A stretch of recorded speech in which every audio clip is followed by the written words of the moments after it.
BJP एक record कायम करने जा रही है, माननीय मोदी जी भी एक रिकॉर्ड कायम करने जा रहे हैं, तीसरी बार प्रधानमंत्री बनने जा रहे हैं। लेकिन इस बार जो बीजेपी की सीट कम हुई है और कांग्रेस की सीट बढ़ी है, उसका मूल कारण है घटिया कानून, सड़ी हुई न्यायिक व्यवस्था, फर्जीवाड़ा। माननीय प्रधानमंत्री जी का एक फर्जी वीडियो वायरल किया गया जिसमें वो संविधान को खत्म करने और मनुस्मृति लागू करने की बात कर रहे हैं। अमित शाह जी का एक फर्जी वीडियो वायरल किया गया जिसमें आरक्षण को खत्म करने की बात कर रहे हैं। अरुण गोविल जी का एक वीडियो वायरल हुआ जिसमें वो दलित के घर खाना खाने से मना कर रहे हैं। बीजेपी नेताओं का एक वीडियो वायरल हुआ जिसमें वो एससी एसटी को पीट रहे हैं। किरोड़ी लाल मीणा जी का राजस्थान में एक वीडियो वायरल हुआ जिसमें वो आरक्षण खत्म करने की वकालत कर रहे हैं। आचार्य प्रमोद कृष्णम जी का एक पुराना वीडियो वायरल हुआ जिसमें वो आरक्षण का विरोध कर रहे हैं। यूपी में एससी एसटी का जो प्रमोशन में आरक्षण उसको खत्म कर दिया गया है, एक ये फर्जी खबर पूरी वायरल हुई, अखबार की वो जो कटिंग थी वो फर्जी थी। पीएम मोदी का एक आरक्षण विरोधी बयान, वो भी फर्जी बयान था, वो खूब वायरल हुआ। अखिलेश यादव जी एक मंदिर में गए, बाद में उस मंदिर को धोया गया, ये भी एक फर्जी वीडियो था लेकिन खूब वायरल हुआ। आरक्षण के खिलाफ भागवत जी का एक फर्जी वीडियो जबरदस्त वायरल किया गया। मराठा समुदाय को लुटेरा कहा माननीय प्रधानमंत्री जी ने, ऐसा भी एक वीडियो खूब फर्जी वीडियो था, उसको खूब वायरल किया गया। अमित शाह जी ठाकुरों को गाली दे रहे हैं, यह वीडियो भी खूब वायरल हुआ। योगी जी ब्राह्मणों को अपशब्द कह रहे हैं, गाली दे रहे हैं, यह वीडियो भी खूब वायरल हुआ। बीजेपी को वोट न देने पे दलितों की पिटाई की गई है, यह वीडियो भी खूब वायरल हुआ। सिखों का अपमान किया माननीय प्रधानमंत्री जी ने अपने भाषण में, सिखों के बारे में अपशब्द कह रहे हैं, वो वीडियो भी खूब वायरल हुआ। राष्ट्रपति मुर्मू जी को अयोध्या में निमंत्रण ही नहीं दिया गया, यह भी खबर खूब प्रचारित की गई। पीएम मोदी जी की जो गारंटी थी, उस गारंटी को अमित शाह जी कह रहे हैं तो जुमला है, यह वीडियो भी खूब वायरल हुआ। बीजेपी को आरएसएस की जरूरत नहीं है, ऐसा वीडियो वायरल हुआ जिसमें नड्डा जी कह रहे हैं बीजेपी को आरएसएस की जरूरत नहीं है, यह वीडियो भी फर्जी था लेकिन खूब वायरल हुआ। कर्नाटक के लोग पापी हैं, यह माननीय प्रधानमंत्री जी कह रहे हैं, ऐसा एक वीडियो खूब फर्जी, खूब जबरदस्त वायरल किया गया। काशी विश्वनाथ में पूजा करते समय योगी जी का चेहरा ब्लर कर दिया गया और यह आदेश पीएमओ के द्वारा किया गया था, यह वीडियो भी खूब वायरल हुआ। मनोज तिवारी जी ने कन्हैया से हार मान लिया है, यह वीडियो भी खूब वायरल हुआ। आमिर खान और रणबीर सिंह ये प्रधानमंत्री के बारे में अपशब्द कह रहे हैं, वो वीडियो भी खूब वायरल हुआ। सलमान खान और शाहरुख खान प्रधानमंत्री जी के बारे में अपशब्द कह रहे हैं और लोगों को मोबिलाइज होने के लिए अपील कर रहे हैं, वो वीडियो भी खूब वायरल हुआ। अल्लू अर्जुन और रवीना टंडन कांग्रेस का प्रचार कर रहे हैं, ये वीडियो भी खूब वायरल हुआ। और सबसे बड़ी बात तो 1 लाख की गारंटी वाला वीडियो जो प्रधानमंत्री राहुल गांधी का था, खटाखट 1 लाख, खटाखट 1 लाख, वो वीडियो खूब वायरल हुआ। इसलिए मैं कह रहा हूं, ये जो भाजपा की सीटें कम हुई हैं और कांग्रेस की सीट बढ़ी है, इसका मूल कारण है घटिया कानून, सड़ी हुई न्यायिक व्यवस्था, सड़ी हुई चुनाव व्यवस्था। ये जो रिप्रेजेंटेशन ऑफ पीपल एक्ट है जिसके द्वारा पूरे देश में चुनाव होता है, ये 1951 में नेहरू जी ने बनाया था, वो कानून सड़ चुका है, उसको बदलने की जरूरत है। 1 नेशन 1 इलेक्शन कोड लागू करने की जरूरत है। भारत के ऊपर 225 लाख करोड़ का कर्जा है, हर भारतीय 1.5 लाख के कर्जे में डूबा हुआ है। इसके बाद भी राहुल गांधी कह रहे हैं 1-1 लाख रुपए दूंगा, खटाखट खटाखट खटाखट, और उनके ऊपर कोई कार्रवाई नहीं हुई। क्यों? क्योंकि हमारा 1991 का कानून, 1951 का कानून जो नेहरू जी ने बनाया था, 1951 रिप्रेजेंटेशन ऑफ पीपल एक्ट, वो महाघटिया है, वो कोई रोक ही नहीं लगाता है। एक फर्जी वीडियो वायरल किया गया जिसमें बीजेपी के नेता कह रहे हैं जब तक 200-300 लोग बंगाल में मरेंगे नहीं तब तक बीजेपी की सरकार नहीं बन पाएगी।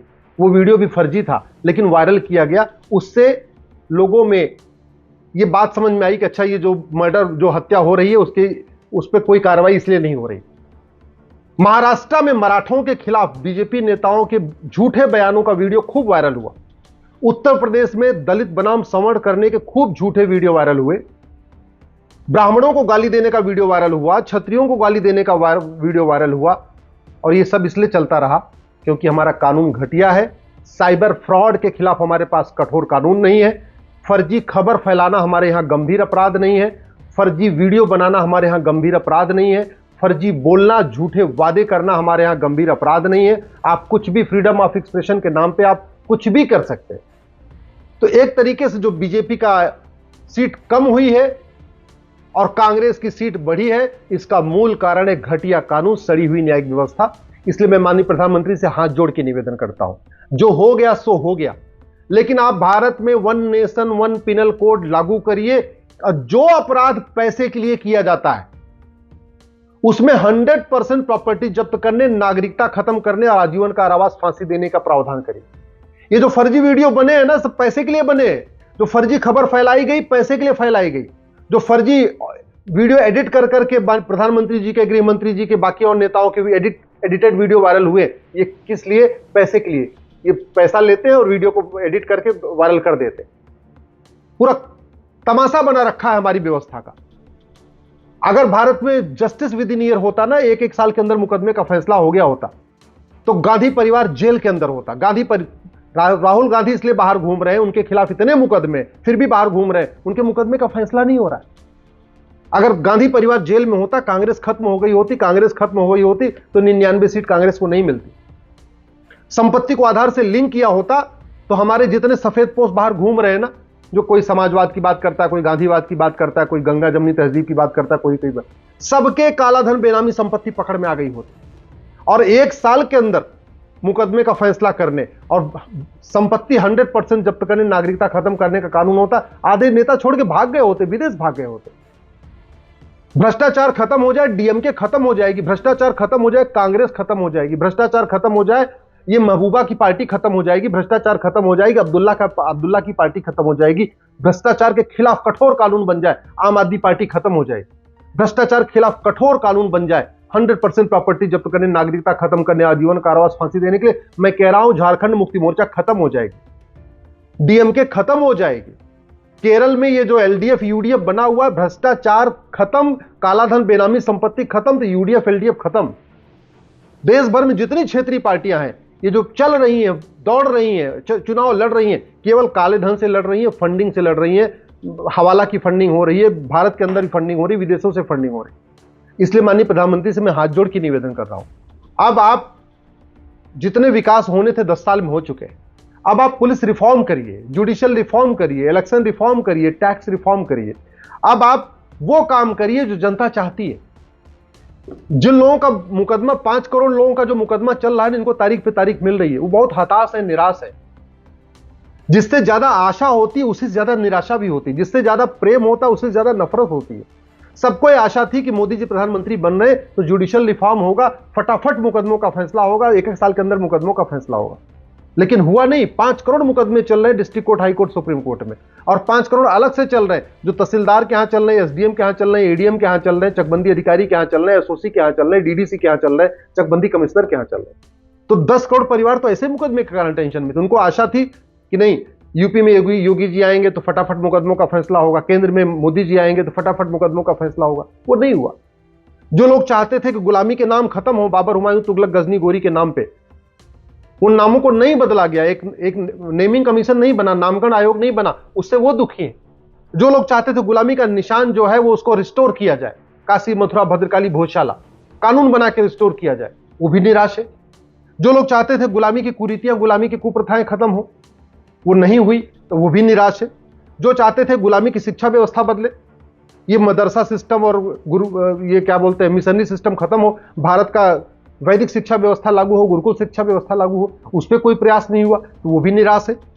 बहुत सारे लोग चाहते थे कि भारत की चिकित्सा व्यवस्था दोबारा रिस्टोर हो, ये जो पूरा विदेशी चिकित्सा व्यवस्था ने पूरे सिस्टम को हाईजैक कर लिया है, ये बदले और भारतीय चिकित्सा, योग, प्राणायाम, नेचुरोपैथी को बढ़ावा दिया जाए, कहीं न कहीं वो भी निराश है। जो लोग चाहते थे कि ये पुलिस व्यवस्था जो थाना दलाली का अड्डा बना हुआ है, ये रुके, भ्रष्टाचार खत्म हो, लेकिन थाने की दलाली तो रुकी नहीं, थाने का भ्रष्टाचार तो रुका नहीं, एज इट इज चल रहा है। हवलदार वैसे खेल खेल रहा है, थानेदार वैसे खेल खेल रहा है, तो उसमें कुछ कमी नहीं आई, तो वो भी निराश है। जो लोग चाहते थे कि ये जो प्रशासनिक व्यवस्था है विदेशी, ये बंद हो, ये जो तहसीलदार, कलेक्टर, ये जो व्यवस्था चल रही है, इसका भारतीयकरण किया जाए, तो वो निराश है। क्या एडमिनिस्ट्रेटिव रिफॉर्म तो हो नहीं रहा। जो लोग चाहते थे जुडिशियल रिफॉर्म हो, जुडिशियल रिफॉर्म तो बिल्कुल नहीं हुआ, कोई उस पर आगे काम ही नहीं हुआ, तो वो भी निराश है। बहुत सारे लोग चाहते थे टैक्स रिफॉर्म हो। ये जो दुनिया भर के टैक्सों का मकड़जाल चल रहा है, जिसके कारण पूरे व्यापारी परेशान है, वो छोटा व्यापारी हो, मिडिल क्लास व्यापारी हो या बड़ा व्यापारी हो, सब परेशान है। Income tax, GST, sale, VAT, TDS, फलाने फलाने फलाने। लोग चाह रहे थे कि भारत में वन नेशन वन टैक्स होगा। तो व्यापारी भी कहीं न कहीं निराश है उनको, क्योंकि मैंने आपको कहा जितनी ज्यादा आशा उतनी ज्यादा निराशा, जितना ज्यादा प्रेम उतनी ज्यादा नफरत। मोदी जी से इतनी ज्यादा आशाएं हैं, इतनी ज्यादा आशाएं कि थोड़े लोग निराश हो रहे। जिनको लगता था कि भाई ये इलेक्शन में जो अपराधी आते जा रहे हैं इनका रोकथाम होगी, लेकिन अपराधी आज भी चुनाव लड़ रहे हैं। तो हमने इलेक्शन रिफॉर्म पे कोई काम नहीं किया। हमने घूसखोरी, कमीशनखोरी, दलाली के खिलाफ कठोर कानून नहीं बनाया। हमने जमाखोरी, कालाबाजारी, मुनाफाखोरी के खिलाफ, मिलावटखोरी के खिलाफ कठोर कानून नहीं बनाया। हमने नशा तस्करी के खिलाफ कठोर कानून नहीं बनाया, मानव तस्करी के खिलाफ कठोर कानून नहीं बनाया, अवैध हथियारों का जो कारोबार चलता है उसके खिलाफ कठोर कानून नहीं बनाया। हमने हवालाबाजी, कबूतरबाजी, नक्काली, घटतौली के खिलाफ कठोर कानून नहीं बनाया। हमने जो काला धन, बेनामी संपत्ति 100% जब्त करने और नागरिकता खत्म करने, आजीवन कारावास, फांसी देने के लिए कानून नहीं बनाया। हमने माओवाद, नक्सलवाद, अलगाववाद, कट्टरवाद के खिलाफ कठोर कानून नहीं बनाया।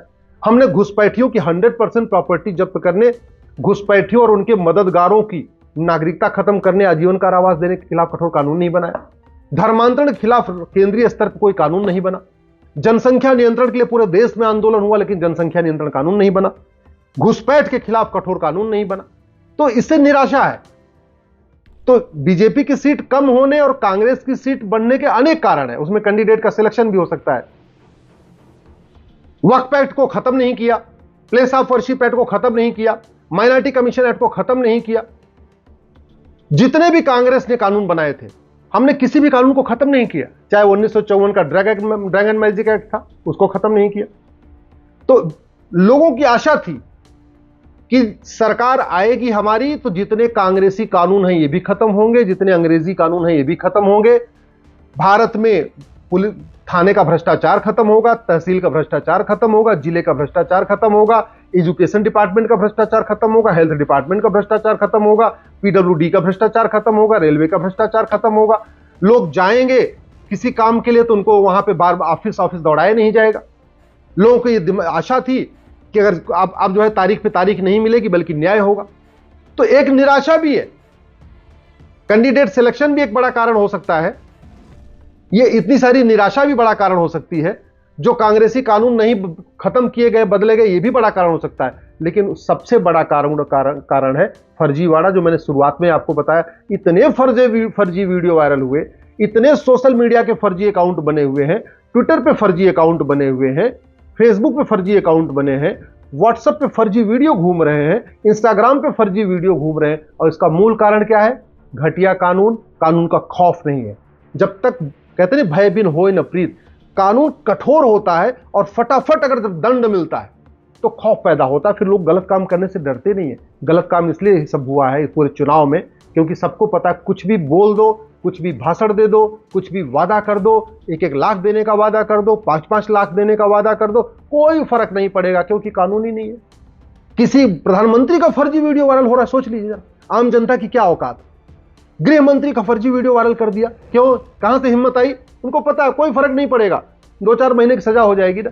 अरे भैया, जब 1-2 करोड़ रुपए मिल गया फर्जी वीडियो वायरल करने का, उसके बाद अगर 1-2 साल सजा भी हो गई तो क्या फर्क पड़ता है? इसलिए मैं हाथ जोड़ के निवेदन करता हूं माननीय प्रधानमंत्री से, आप उन कामों को करिए जिससे लोग हताश हैं, जिसके न होने से लोग निराश हैं, जिसके न होने से हताश हैं। आप घुसपैठ के खिलाफ तत्काल कठोर कानून बनाइए, धर्मांतरण के खिलाफ कठोर कानून बनाइए, जनसंख्या नियंत्रण कठोर कानून बनाइए, यूनिफॉर्म सिविल कोड लागू करिए, यूनिफॉर्म एजुकेशन लागू करिए, यूनिफॉर्म हेल्थ कोड लागू करिए, यूनिफॉर्म टैक्स कोड लागू करिए, यूनिफॉर्म इलेक्शन कोड लागू करिए, यूनिफॉर्म एडमिनिस्ट्रेटिव कोड लागू करिए। अब रिफॉर्म वाले काम करिए। ये जो जहाज के ऊपर आज भी वीटी लिखा हुआ है, विक्टोरिया टेरिटरी, इसको खत्म करिए। कुल मिला के जो गुलामी के नाम, गुलामी के निशान, गुलामी की कुरीतियां, गुलामी की कुप्रथाएं, गुलामी के संस्कार चल रहे हैं, इनको खत्म करिए।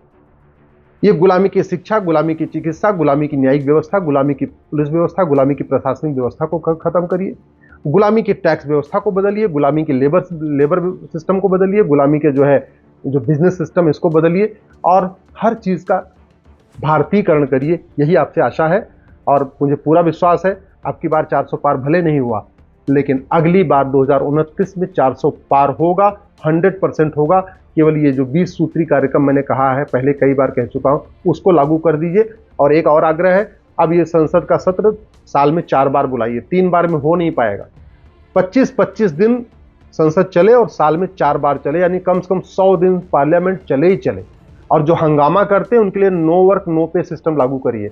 अगर कोई संसद डिस्टर्ब करे, संसद को हम खराब करे, उसके ऊपर नो वर्क नो पे, न वेतन मिलेगा, न गाड़ी मिलेगी, न भत्ता मिलेगा, तब जाके संसद चलने देंगे। नहीं तो हंगामा करते रहेंगे, पूरा संसद सत्र खत्म होता जाएगा, कानून बदले नहीं जाएंगे, अंत में निराशा और बढ़ेगी, फ्रस्ट्रेशन और बढ़ेगी।